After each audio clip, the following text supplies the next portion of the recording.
And then the last piece, they are going to go into our communities, unfortunately, like it was for October 7th. ISIS is leading that piece, and how they trained is in 5 to 10 man kind of urban assault teams, and they're going to do multiple locations at a time. Several major cities around the world not only ramping up their security protocols, but some are outright canceling events and celebrations. A group of what investigators call anti-capitalist, anti-government, left-wing extremists have officially been charged in connection with the plan to carry out coordinated bombings on New Year's Eve. The FBI said that this group wanted to target multiple locations across Los Angeles and had already built bombs they were testing. Like, subscribe to the channel, hit the bell to get notification anytime I go live or make a video. Hey, make sure you download my podcast, The Officer Tatum Show, on the podcast network. Let's get into this. Sarah Adams, welcome to The Officer Tatum Show. I'm excited to talk to you. And I feel like that people of your caliber understanding terrorism, counterterrorism, and things that go on in this country, especially with this guy that we're about to talk about, I think is invaluable. I don't think enough people are talking about the terrorism, the cells of terrorists that are already in our country. And this gentleman, Julani, or whatever his name is, Abu, I want to talk about him. A historic day at the White House as President Trump welcomes Syrian President Ahmad al-Shara. Al-Shara once had ties to al-Qaeda and was on the most wanted list with a $10 million bounty on his head. He also once battled against U.S. forces in Iraq and was even imprisoned by U.S. troops there for several years. He was the one featured at the UN where he got on stage and he had given a speech on behalf of a country, and nobody walked out on him. And there's rumors and reports that you can clear up for me and the audience that this guy was a part of a terrorist cell. He was a part of committing terrorism linked to Hamas to some degree. Can you talk to us about that? And I also want to jump to, after we deal with Abu, I want to talk about the threat of terrorism that already exists in this country underneath, the reality of what we know. Yeah, so as a quick down and dirty, okay? Julani joined al-Qaeda in Iraq right after we invaded, so around 2003. He ended up being like a senior commander, and he was leading efforts in Mosul, and he was doing a lot of those suicide attacks and those IEDs against the U.S. patrols, right? So he killed a lot of Americans during that time. About 5 years in, we detain him, and he goes to Camp Bucca. He gets released. He then joins back with al-Qaeda in Iraq, and now it's led by Abu Bakr al-Baghdadi. Remember, Trump killed him and said he died like a dog, so most people know him. So he was then attacking U.S. soldiers, and in 2011, the Syrian civil war kicked off, and Baghdadi sent him to Syria to set up an al-Qaeda group there. It was called Al-Nusra Front. He was attacking Assad forces, American civilians there, and American soldiers. That's when we put him on the most wanted list. Now, fast forward to 2017, he created another group. It's called HTS. That's the group that did this big overthrow of the Syrian government in November. And that's the group that's linked up with al-Qaeda since December 2021. And they're providing terrorists that came to the U.S. homeland as sleeper cells. So some of his soldiers are here on U.S. soil for a future attack. You know, I don't promote just anything, but when something lines up with my values, my faith, and my family, I'm all in. Angel Studios is running their holiday sale, and it's the lowest price of the entire year. Here's the deal.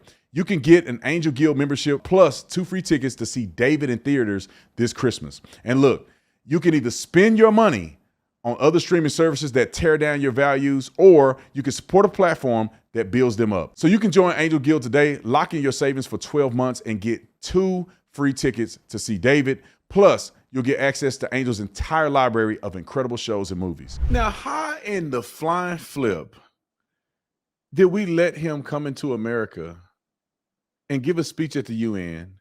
Nobody walked out on him. Nobody turned their back on him. Nobody's even said anything about it. I thought that this was fake news. I was like, he probably looked like another guy that they're propping up, and people just want to share stuff. But this is the guy that's responsible for American deaths, responsible for terrorism. And you said that he has now, with the organization he created, have sleeper cells here in America. Can you explain like what that is, what that means for America, and how in the world did he get them in here? Yeah, really, really simply. Starting the end of 2021, Al Qaeda started plotting an attack here. So starting in 2022, they started sending terrorists here. The majority of them, as you can imagine, came over the southern border with fake identity documents. So, like, let's say he sent a Syrian terrorist here, he might have a Turkish passport. He came over the border, so he's now here with a Turkish identity. Even if he was on a watch list, it doesn't matter because he's under a fake identity. Another way they did it is they used some of these fake identities and they went into other pipelines. One pipeline was kind of how we evacuated special immigrant visas from both Iraq and Afghanistan. So some of the terrorists went in those pipelines. Another pipeline is they came in different education programs, like through universities, etc. So some unfortunately came here legally as well. And so their intent is there's a multiple terrorist group supporting Al Qaeda's plot, and they're all running different pieces and different cells for kind of a massive 9/11 style upcoming plot here.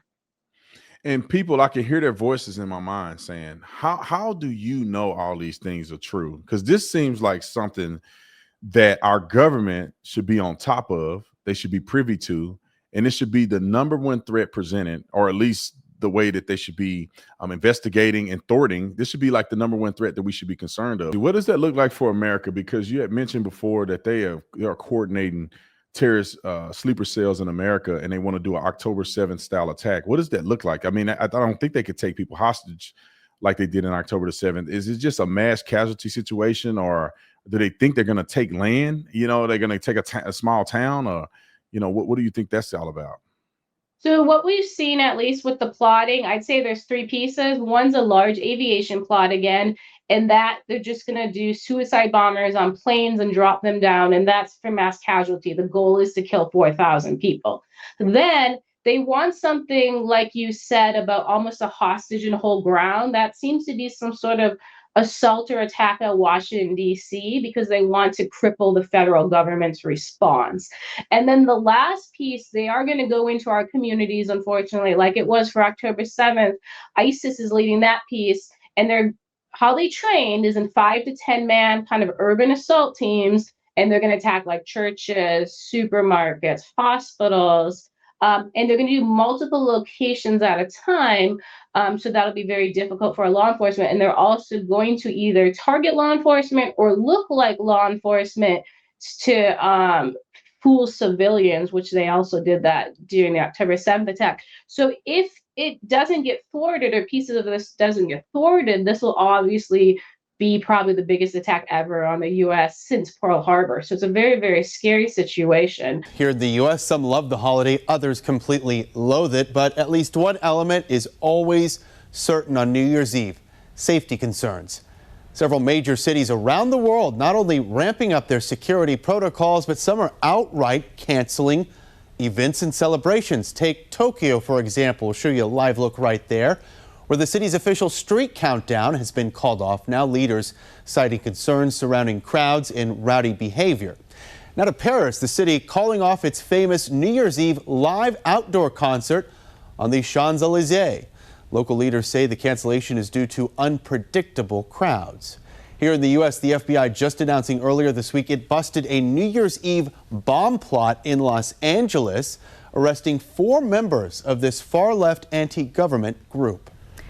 Now, when you talk about these groups, so you know how we say Hamas did October 7th? Well, now I told you all these different groups in this council are supporting this attack. So you're not going to have a cell of 5 Hamas members. That 5-person cell, let's say, which is they're really focused on veteran communities. Let's say they do Tampa. We're a big veteran community. So the 5-person cell will have maybe a Hamas member, an HTS member, an ISIS member, an Al-Qaeda member, and like a Taliban member. So that's what they want to do different here, because our government can't go after these cells when they're multiple groups. We're not even designed to confront terrorists that way. That's crazy. I hope that it doesn't happen. I mean, people, you know, some of these veteran communities are stacked to the gill with guns. So hopefully they can have a reasonable defense. And that's another reason why I think America needs to get their head out of the rear end and understand that we can never give up our arms, because a Mhm. situation like that, you know, you go and invade Canada. I mean, they could take over a lot of real estate before the military can respond. In Yes. America, you got to worry about the hillbillies and you got to worry about the rednecks and some people that, you know, former military and police officers that can really put together an assault team themselves and take care of business. So I just wonder what the government is going to do. Do you think that they're going to be successful in this? Or do you think the government is equipped, ready under this administration or possibly the next administration to actually thwart something like this? I think we haven't thwarted enough pieces. Like, two senior leaders are dead, which is a good thing. I don't think we've picked up, though, like the attackers that are here, especially if it really is hundreds upon hundreds of them. So, unfortunately, in my opinion, we're at a point where the plot is so far along. I do think pieces of it are going to happen. I hope the government leans in and at least can affect some parts. Obviously, aviation piece, right, is the easiest one for the government to stop. So I'd like to see them lean in more.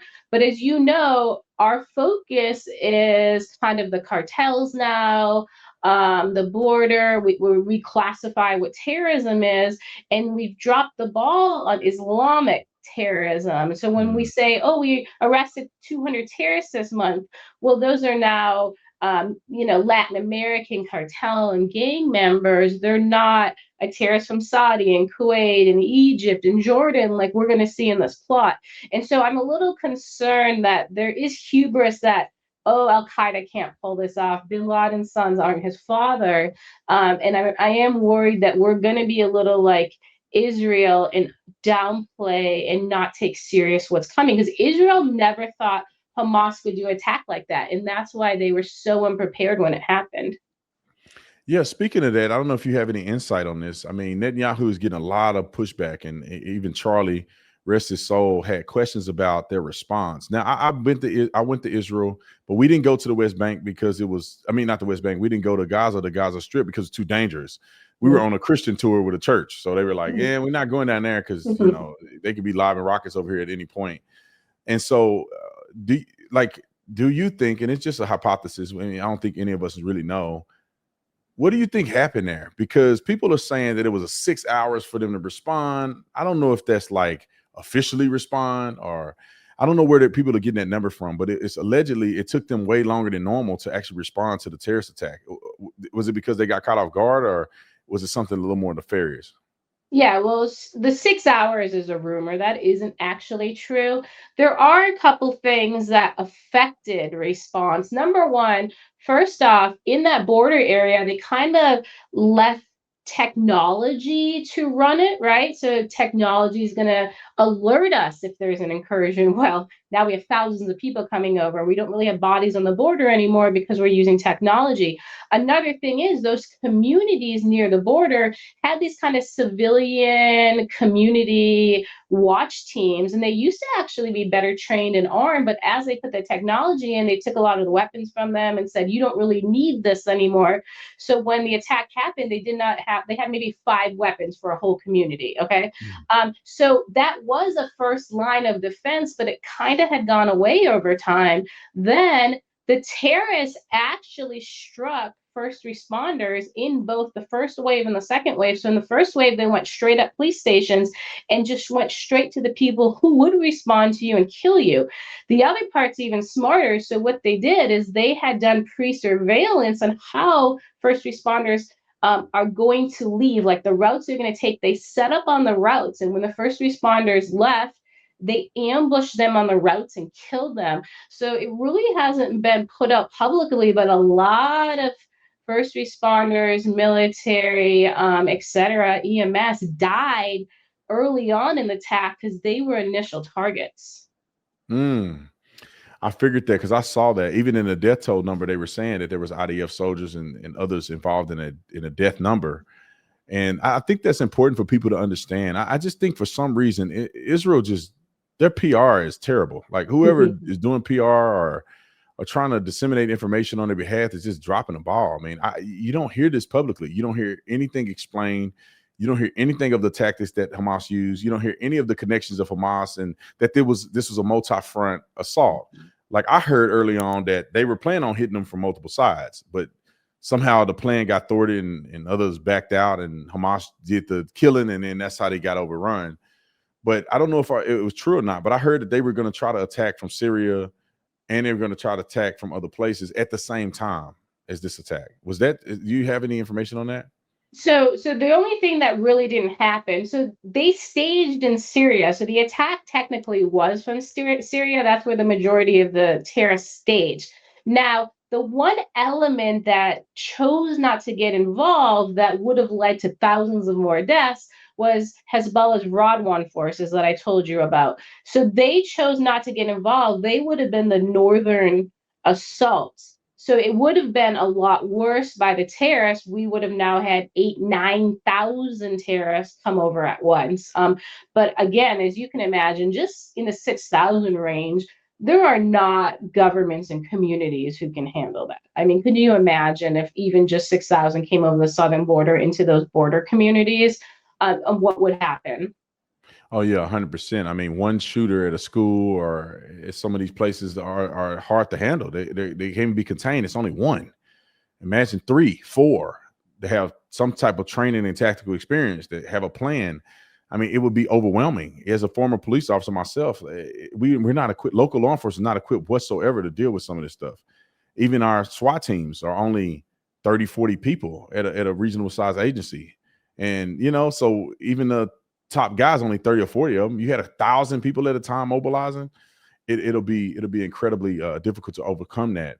And so what are you optimistic about the future of America, or are we headed down a path of no return, meaning that we're going to end up getting taken over by Islamic ideology? We're going to let anti-Semitism and hatred divide us in our country, racism and talks of hatred towards the government. Are we going to just be so splintered that the enemy could infiltrate either by, electronics, whether shutting down the grid or cell phones, or they're going to, be able to get at us while we're looking this way on a terrorist attack that you explained before? What are you optimistic? Like, we got resolve enough to overcome this?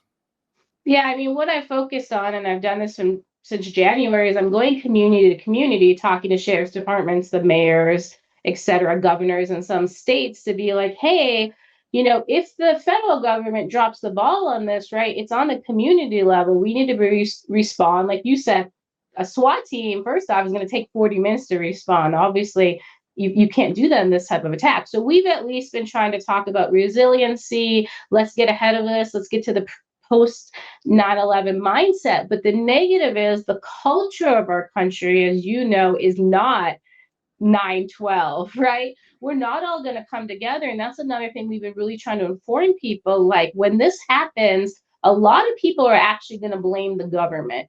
And then we're going to become a lot more broken. There's going to be a lot more division, right? Because you're also not trusting your own party. So I am worried that we're going to have a rough patch if this plot goes through, unfortunately. And I do think our enemies will take advantage of us because we'll be weak in that moment.